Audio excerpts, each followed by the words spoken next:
everyone, this is Tawney. I just wanted to do another video and just kind of chit chat with you. Currently sitting by my window, so I guess you could call it like whining at the window, because I feel like I whine a lot. Told I whine a lot. I do apologize if my makeup looks a little weird. I had some trouble with my eye makeup and I was trying to make it work and it wasn't working, so we have to deal with today. I do apologize, but we're not perfect and you can do makeup however you want, so suck that. Um, anyway, in today's video, I wanted to talk about brands that either I don't like or other people don't like as like a general consensus. A lot of this is like my opinion, so take this how you will. You take it with a grain of salt and like don't think that my opinion's the final opinion and you shouldn't buy these brands because I tell you to. Like, if you agree with me, then great, and if not, then that's your personal preference. First brand I want to talk about is Juvia's Place. Now, Juvia's Place is a brand that I hadn't really heard much of. I'd seen a little bit in Ulta, kind of knew that they were more geared toward like African American people, which I love a brand that's inclusive, especially one that's like more geared to like the population that doesn't always get covered. Like, I'm trying not to sound, because like I'm a very light skin tone person. Like, I always go for light, fair type products, so I don't want to try and like assume anything. Like, I don't know, I'm not trying to speak out of turn for what I can speak of, but and if you can give me more information in the comment section, feel free. But I know Juvia's Place had come out with their new I Am Warrior or I Am Something foundation, and it was this full coverage, like very full coverage matte foundation, and I had watched Nikki Tutorials do a tutorial on it and she talked about it, whether she liked it, and I know that she's pretty well known for doing full coverage things. Like, she loves a good matte look, like with foundation, as far as I know. I'm not a big like follower of her videos, but I had watched this video because it was the only one that was up when I wanted to buy it, and I was like, oh man, this foundation's gonna go really quick. Like, I was so excited. It's like the cheaper version of the Huda Beauty one, and I was like super excited to get this. Well, then I had been on Twitter not long after I got it, really liked it and everything, and I saw that Alyssa Ashley, Nima Tang, and Jackie Aina were commenting about this, or like, I don't know if it was all three, but those are the main three that I follow that like would get into this. I kind of all put them in the same category of like what they talk about and stuff.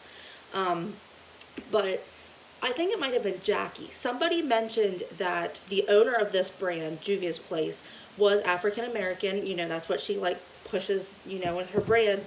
And apparently she had reached out to them trying to get them to either do a positive review or like talk about this brand in a positive way, even if they didn't feel that way about the product.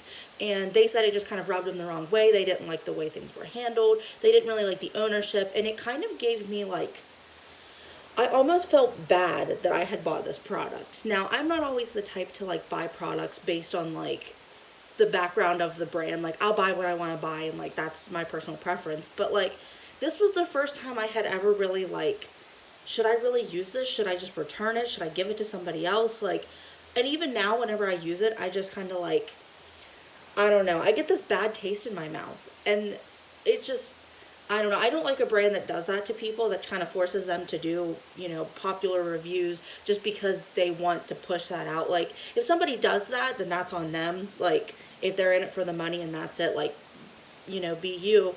But I just don't think a brand should like make that, they shouldn't push somebody to do that. Another brand that I want to talk about is one that has been like the tip of my tongue bothering me so much in the last couple of weeks, and that's Morphe. And recently I had unfollowed Morphe on Twitter, Facebook, Instagram, had deleted myself from their emails, like unsubscribed. I kind of stopped checking in with them. And not that I like hate saying this, but like for me personally, I bought a lot of Morphe products, and like I haven't bought any of their brush sets because they're expensive, and like a lot of the collaborations and stuff I don't always go into, but like I feel like I put a lot of money into this brand. Like, I've supported them in a way that like if they were an influencer, they like, and I just kind of I get this bad vibe from them. And I know a lot of people talk about them. Samantha Ravindal is one that I can think off the top of my head. And not to call her out, but I know in her videos she said that's a brand she doesn't even consider. Like, it's not one she ever thinks about, not one she ever, like, looks for in places. And I've gotten to the point now where when I go into Ulta, usually Morphe, if it's not Morphe, it's NYX, but usually Morphe is the first brand. Like, as you walk in, you'll go off to, like, usually the left is where our drugstore stuff is at any Ulta I've been to. And Morphe is, like, the first one that takes the whole, like, rack. And I just get this, like, I'm not interested in a lot of the products, but that's not the whole reason. Like, I just get kind of, ugh, it's Morphe. And, like, my sister and I joke about it, and we're like, oh, look at that, and, like, ugh, it's this powder, ugh, it's this person, you know, for this type of product that they're promoting. And I just, like, it's not, I don't know. And I feel like Morphe's done so many shady things that I just can't get behind them. And then they keep pushing these brands that, like, I don't really like Manny MUA, and I don't want to talk about his brand in this video because that's for, like, an influencer type video. But, like, I'm not really a big fan of his, you know, his makeup line or him as a person. And it kind of, like, I don't know, the fact that Morphe, you know, lets him run on that, you know, their website and through their company, I'm just like, do you really want your name to be associated with a brand that's like that? And, like, I don't know. Some of their products are good. Like, I had bought the original 3639 pan, the one that was like the sister to the James Charles palette, the, like, original one that was the Dare to Create or whatever like that. And I really liked it, and I liked that it had the skin tone shades in the middle, and that it was like a very rainbowy palette. And I'm one of the types of people that likes to have every color in a palette. So that way I, like, if I want to use red, I can use red. If I want to use yellow, I can use yellow. If I want to use brown, I can use brown. I don't always have to go palette, palette, palette. And there's nothing wrong with having to go from palette to palette to palette. It's just that's how my personal preference is. And I feel like that palette was okay. And now that I have it, I'm like, can I get rid of it? Like, the quality's not terrible, but I had done a blue eye look on my mom, and I'm, like, not great at doing makeup on people, and, like, that's kind of obvious, but it just, like, got all muddied together, looked way too dark, and I was just like, and they were, like, they weren't, like, pastel blue, but they were blues that should have been a little bit more, like, electric blue, like, you know, bright, and I was just like, this looks like crap, and I'm just like, it's not. And then I bought the James Charles palette because at the time I was a huge fan and, like, I really wanted to support it and blah blah, and, like, I like it, but now that I look back on it, I'm like, I just wasted like $30-some on this palette. And then they just recently came out with the new Saweetie or however you the My Type chick. They came out with a palette from her, and I really like the way that looks. Although the one shade, it looks like there's, like, star glitter. I can't tell if it's, like, the way they do it in their promotion or if that's, like, legit in the product, which I'm not okay with that being around my eyes. And I don't like products like that being put in palettes that you have to, like, work around. And I just, like, I kind of wanted it, but then I'm thinking, oh, it's Morphe. I don't want to buy Morphe. And I just kind of, like, you know, and everything that had happened, I can't believe I even forgot this part, but everything that had happened with Jacqueline, I'm like, we all blame her, but didn't Morphe know this was going to happen? Like, I feel like with the last launch, they lied to her about her, the formula, about the formula being different in her new palette. She thought it was the old formula, the one she had made up, and they, like, straight up lied to her. And, like, while I don't support Jacqueline, like, I'm not a fan, I don't really like her as a person, I don't really like any of the products she comes out with, I just kind of, like, it just, I don't know, the whole brand is just like, I'm done. I'm ready to wash my hands of it and be over it and just kind of, like, I'll use what I have, and after that I'm getting rid of it. Another brand I can think would be Pure. Now, Pure is a brand that they sell at Kohl's, and I had previously worked at Kohl's, so I was, like, all the time going over to the makeup section, looking to see what I could get, if there were any coupons, if I could, like, if there were any special things I could get at, like, a lower price, because I'm a sucker for a good deal. And Pure and Lorac were two brands that were over there. And Pure came out with the foundation and concealer, the 100 shade thing, and I like it, and I know that Raw Beauty Chrissy really likes it, but I don't think it's as good as she says it is, but makeup's all on your preference, and if she likes it, then that's great that she found a foundation that she likes. But I'm not a big fan of that. Like, the brand as a whole, I kind of looked at them and I was like, meh. And I was like, there's nothing here. And, like, Lorac is, like, a step up from that, I think. Like, their palettes are really good, although I had bought the number 4 palette is purple with like one of the thin, it kind of looks like the Naked Essentials palettes.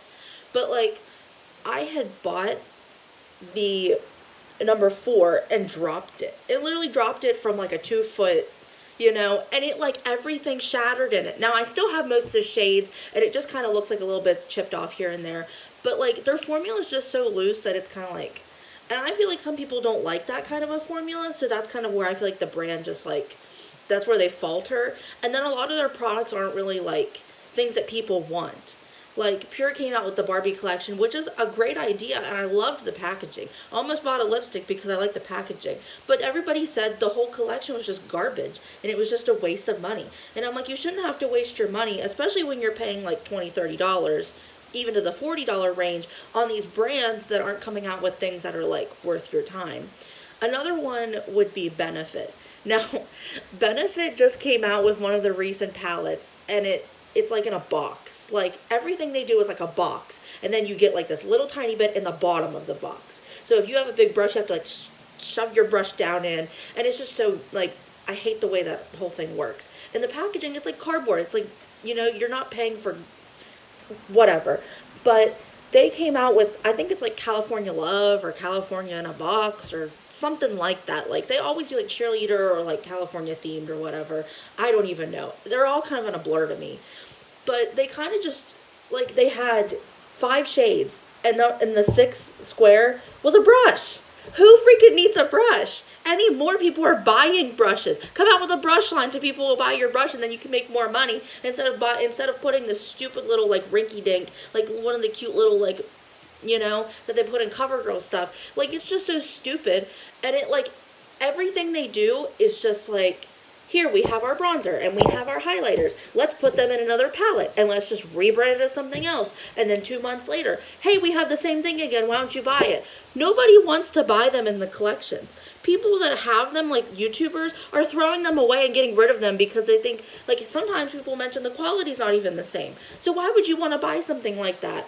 And it like, the whole brand never puts out anything that I'm like wowed about. I don't ever look for them when I go to Ulta, like when I walk around and look for new stuff. They're not even something that I like even think of, honestly, when I think of makeup. Like their brow products are decent from what I've heard, but they're overpriced. You can get the same stuff at the drugstore, and I mean, if you're in it for the name, go for it, but like, you shouldn't have to spend that much money on stuff that's not that good. And then I think the last one, I'll make this a shorter video. I think the last brand I want to talk about is Huda Beauty.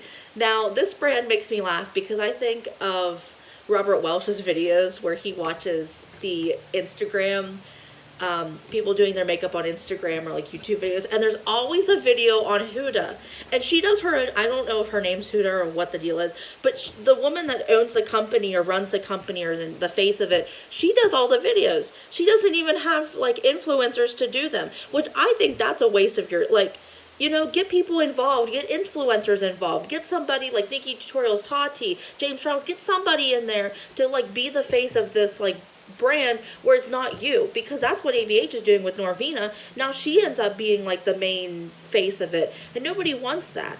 But like with Huda Beauty, all their products, and this is something that Robert mentioned that I like really agree on, is that all of her products are geared for Instagram.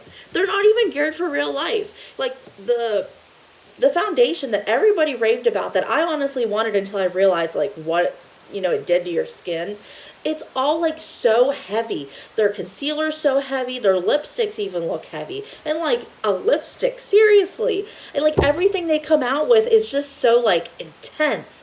And then they came out with that bronzer. Now, I would have liked to see the bronzer in a powder form. I'm a sucker for a powder bronzer, but lately people are jumping on the creams and everything like that, and like sometimes the gel and the liquid forms, but like they're jumping into more of that, and that's great, and it's a good thing that they like pushed for that if that's what people want, like especially influencers if that's the type of thing that they're like going toward.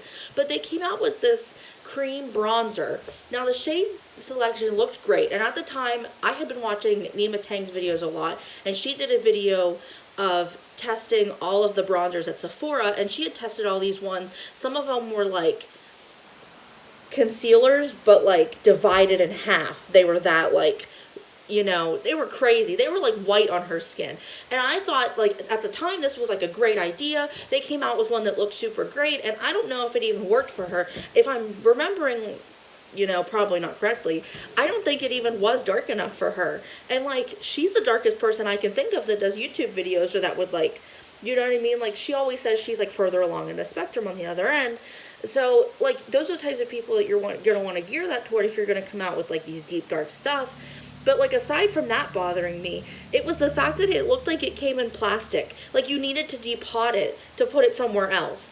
And every time people use it and they mention the packaging, I'm like, why do you even like this? It's not even good packaging. Like, it's garbage. Like, I don't get it. It just doesn't, like, I don't know, the whole brand just seems like not a gimmick, but just kind of like unless you're like a TikTok, Instagram type, like, your whole thing is like the 5 minute crafts. Like, if that's like what you're going for, then I think that's great that like that's what you push to do and like have. But other than that, I just think it's like, you know, people aren't into that. And if any more people are getting into more of like the lighter coverage stuff, don't come out with something that's going to be so full coverage that your face is like a completely different face. And you can see like the layer that like separates, that like it's like so thick on your skin.